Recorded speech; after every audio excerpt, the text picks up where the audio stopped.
Welcome to the MTBC Telling Our Stories podcast. I am your host, the Associate Pastor here at Mount Tabor Baptist Church, Daniel Nally. And this podcast is us here at MTBC at Mount Tabor sharing our stories. I hope you enjoy your time as you listen to the testimonies and the stories of people of our church. And I hope you share these stories with friends, people that are hurting, people that need encouragement. So let's give a listen to our story for the day.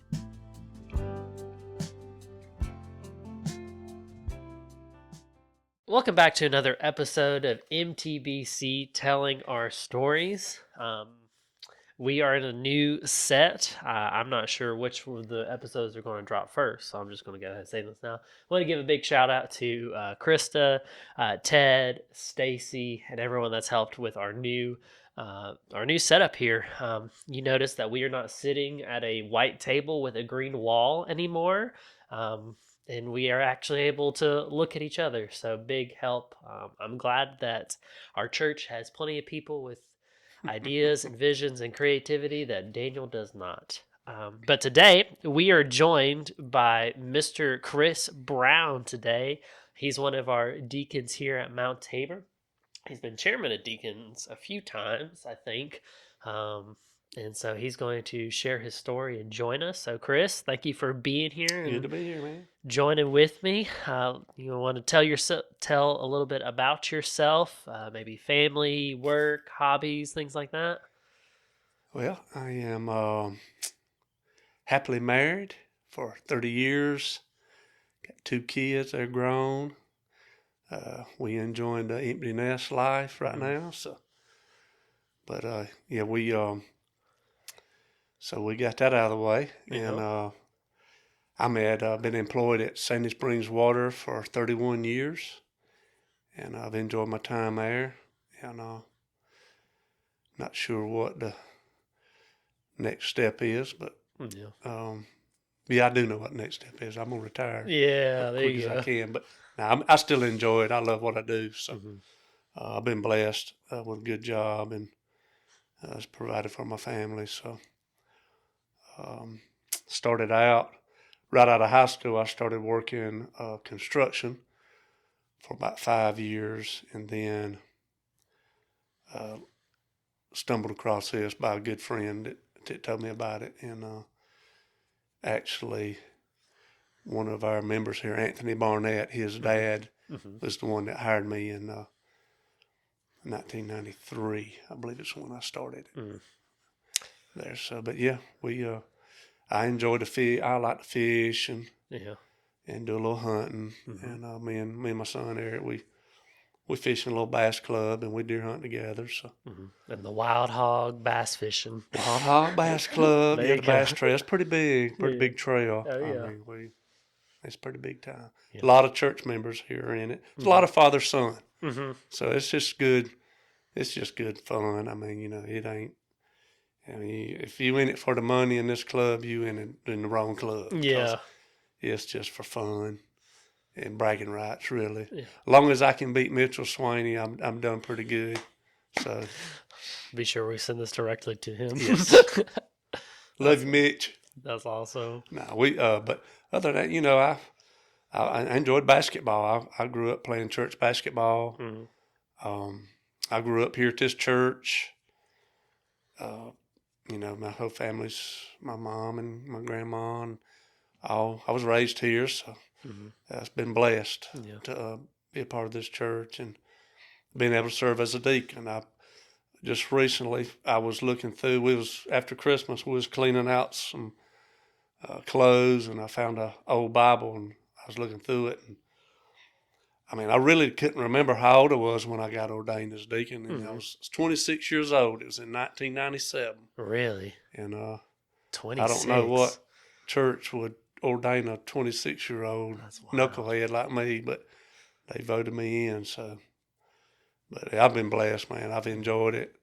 I've been able to serve with some great people here. Yeah, that's awesome. It's a little And it's interesting just how much you and my dad's stories kind of Yeah. line up, actually, because he started the water department in '93. Mm-hmm. He's like, as soon as I can retire, I'm done. I'm out of here, kind of thing.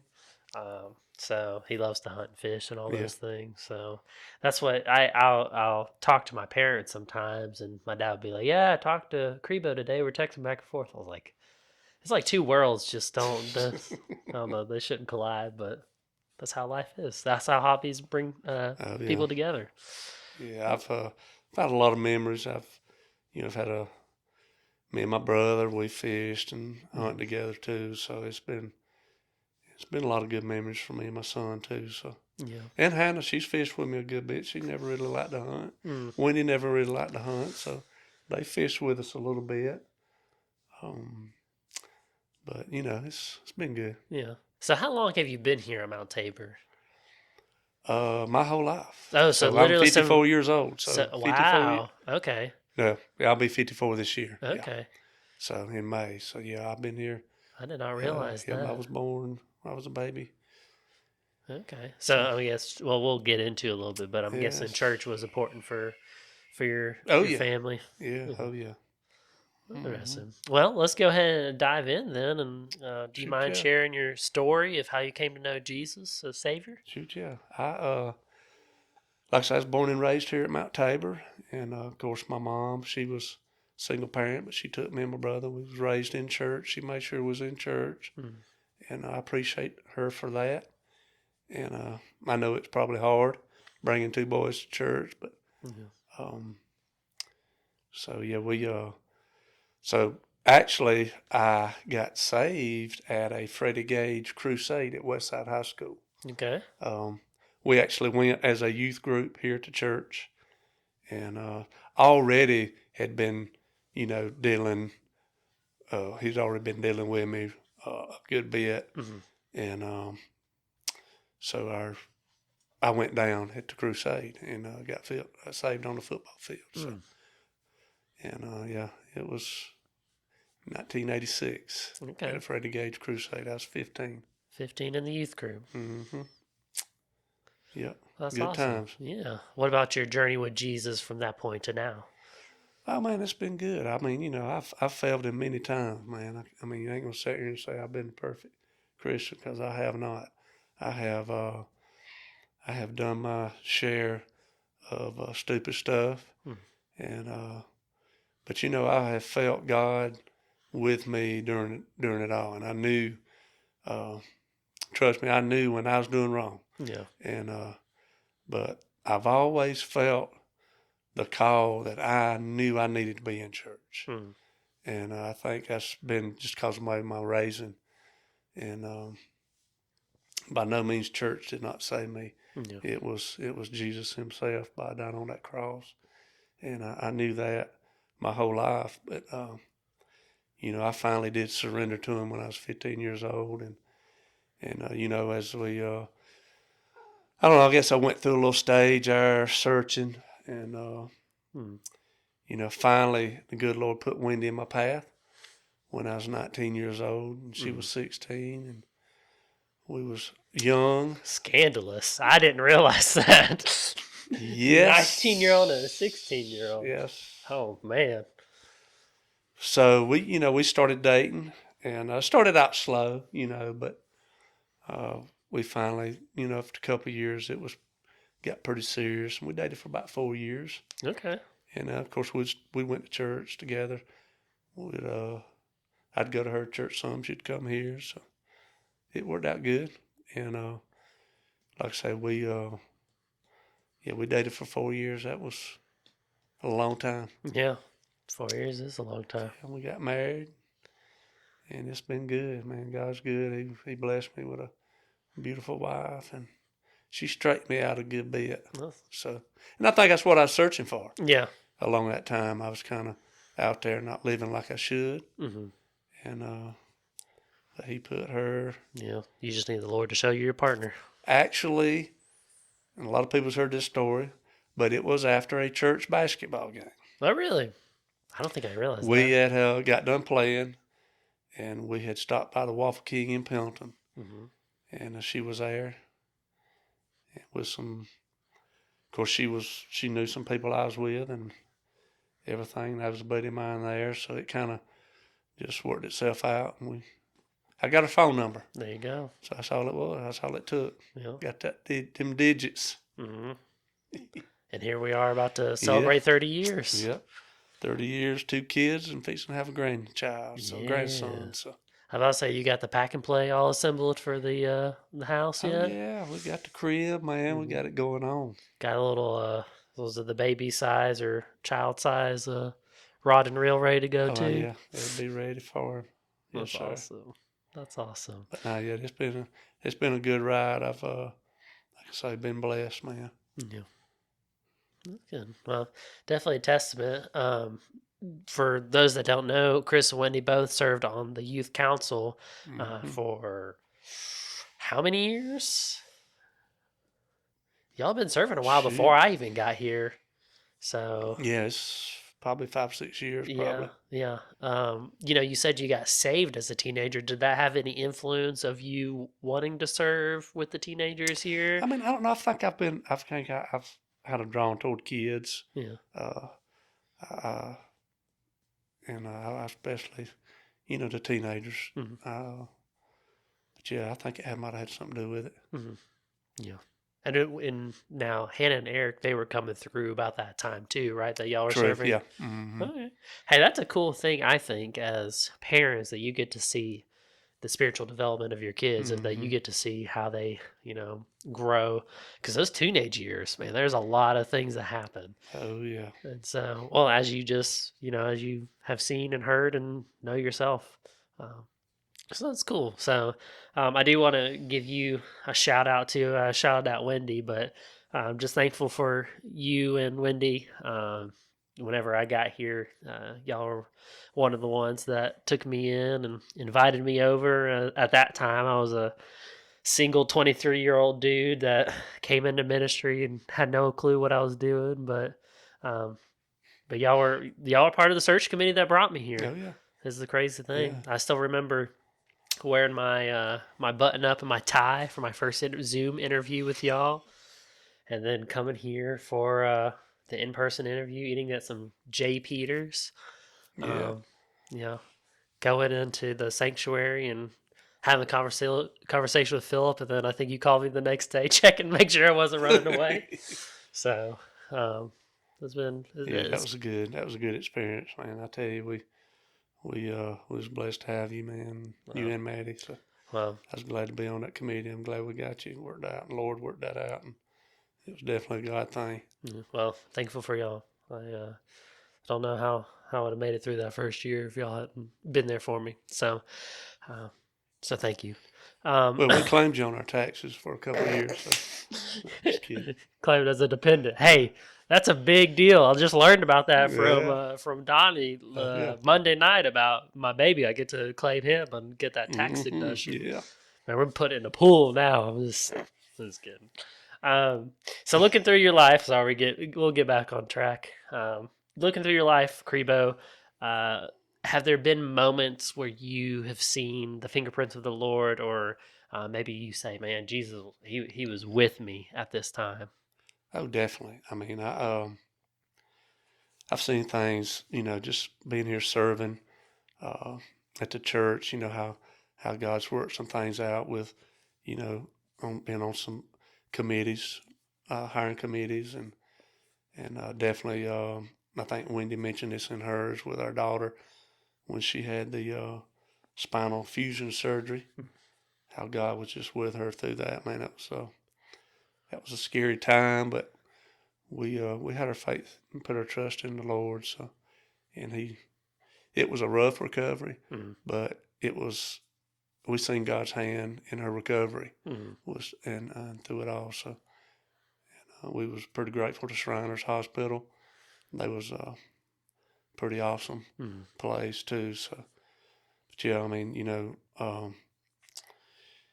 I think Wendy mentioned this too. Is when I was 21 years old, I lost a best friend in a car accident. And, that was a pretty rough time. But obviously me and Wendy was together, and I think having her and my family and this church really helped me through that time. Yeah. And I really leaned on God uh, during that time because it was a struggle, man. You know, it was a tragedy. Yeah. And, you know, we've lost grandparents and stuff like that. But I think just being at that young age, Mm-hmm. somebody that close, because me and him was tight. We did a lot of hunting and fishing together ourselves. And, you know, we had, you know, just look back, you know, thinking about, you know, I think about him about every day of my life. And, you know, Yeah. because we were the same age and, you know, what his life could be like now if he was here. You know, I just dream about that and think about that a lot. Yeah. What he would be doing. So, Yeah. but he was a mess. He was one of a kind guy, and uh, but he was my buddy, man. But you know, like I say, God got me through that, Yeah. and seen him work in a mighty way in a lot of people's life Yeah. through that tragedy, Yeah. and Yeah. definitely changed my life. Mhm. I believe I grew spiritually through it, and so Yeah. You know, I talked about Chad today. Actually, I was down in the hospital with before Alice Kay went to oh yeah, surgery and everything, and we were talking about babies and things like hmm that. And Alice Kay said that Chad, he just never slept. he did He not just sleep. He was wide open from the yeah, time he was born, yeah, and that's the way he lived life too. He yeah, was he was a good one, mm, yeah, and could do anything. yeah, He could do anything, man. He had the most athletic talent than all of us. yeah. Of course, I didn't have none, but you know, but I tried. You know, Yeah. Well, I heard you could shoot a three. I was kind of mid range, Oh, man. I was okay, kind of okay. trash, man. You know, Gotcha, putbacks, gotcha. rebounds, I hear three you. game wasn't me. I But gotcha. Maybe I misheard but that one. yeah, somebody told you a lie. So. Yeah. But we have fun, man. I tell you, and we, you know, like I say, he was with us on our church basketball too and stuff. So hmm we had some good memories, man. Yeah. I was fortunate, and I tell this to a lot of people. I got to grow up here in this community with my cousins, hmm and it was all our family, and that's who we played with as childhood friends, hmm and I cherish those moments, man. I look back on them and think about them a lot of times, and with some good memories, Yeah. good childhood memories here at this church and this community and with my family. So, hmm but yeah, it's been a good. Yeah. That's a big thing. I mean, when we think about our lives, our communities really shape and mold us and make us who we are. So, and that is a neat experience for you. I mean, like you said, literally your whole family's around us. Mm-hmm. I mean, the you got Brown Row where you go down the Oh road yeah, and yeah, we it's got them lined up. your mom, your brother, your daughter. And so that's definitely a cool experience. I don't think a lot of people get to have, and so Mm-hmm. and it is neat to be able to look back on that. What about you mentioned it a little bit, but here having the church here as part of your community, what has that meant for you and your relationship with Jesus? Oh man, it's meant everything. I mean, you know, being able to serve as a deacon, help with the youth. I mean, I think it's helped me probably the most spiritually as I can ever imagine. I mean, you know, being a part of a church, I believe as Christians we need to be involved in the body of the church, and Yeah, I think that's what God calls us to do. And you know, like I say, I haven't been probably the best, but I've tried to do my best. Uh, I think it's our calling as Christians yeah, to be involved in our local church. yeah. And when you saw that at a young age, I mean, Oh you're yeah. talking about a single mom that's bringing Hmm. two boys, all boys would be my guess, to church every Sunday and Yeah. Wednesday and things like that. Hmm. So, no, Mimi, she did it all. It Oh seems yeah. like.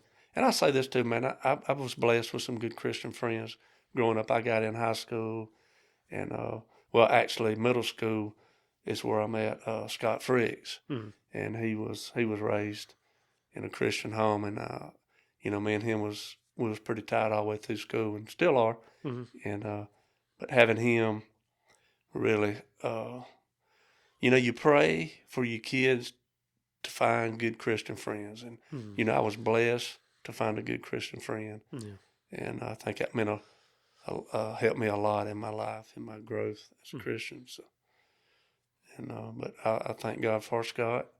He's helped me a lot, and he's helped me and Wendy a bunch. Yeah. And I can call him right now if I needed him; he'd be there. So it's good to have friends like that. Mm-hmm. Good Christian friends like that. That's awesome. Well, through your life, has there been a scripture or a verse of the Bible or something from God's Word that you feel like you've been able to hold on to? Yeah, a life I've got verse? a couple. I mean, my favorite verse is it's Matthew 5:9. It says, "Blessed are the peacemakers, for they shall be called the children of God." And a buddy of mine, Dwayne Peoples, put me on that verse, and it's kind of stuck with me. And people that know me, I don't get too upset at times, but I've tried to be a peaceful guy. I mean, and I think we all need to be that, and I think God calls us. It says in the Scripture, to be peacemakers. So that stuck with me. Yeah, that's a big thing. I mean, I think the character of Jesus. The only time he gets rowdy with people in the Bible were the people that said they were following the Lord, but their lives weren't actually. It was the religious people he got rowdy with, and so. And another's Ephesians 4:29.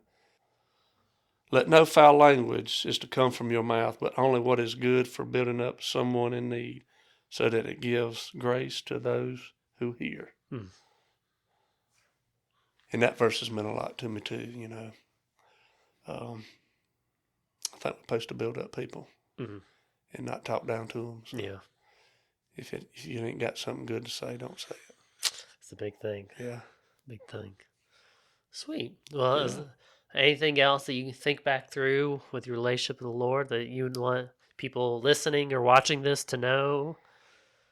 I mean, I just say, it's like I said earlier, I think being involved in church is key, especially on raising a family. I would advise you, young families, and we got to see that here when we had a pretty big baby boom when we was here. We had a lot of small kids, and I think being faithful to God, raising your children in church is key to your children's success. I mean, I ain't saying anything can happen, but I'd put my faith in Jesus Christ, and raising your kids in church is key. Number one key thing. It'd be my take off from this. That's a good word. Yeah, good thing to hear, because we got a lot of. And I'll tell you this too. I want to say this, man. This church, I've met a lot of good people here, and I've been around a lot of good people, and I've been blessed to know a lot of good Christian men and women, Sunday school teachers from the children's department to the youth to the adults. I mean, right now in the adult class we got 4 of the best teachers that you could ever imagine. We've been blessed, man. Yeah. I tell people all the time, my buddies in ministry across really the world, that Mount Tabor is a different place. I hear horror stories. I got, friends that they're just going through a lot of stuff in their ministries and whatnot. And it's going to happen. Yeah. We've had struggles here. I've had struggles here. Yeah. I mean, we've had some, situations. It's been tough. And, but through it all, God has come through, and He's blessed us. He's blessed His church. I've seen it.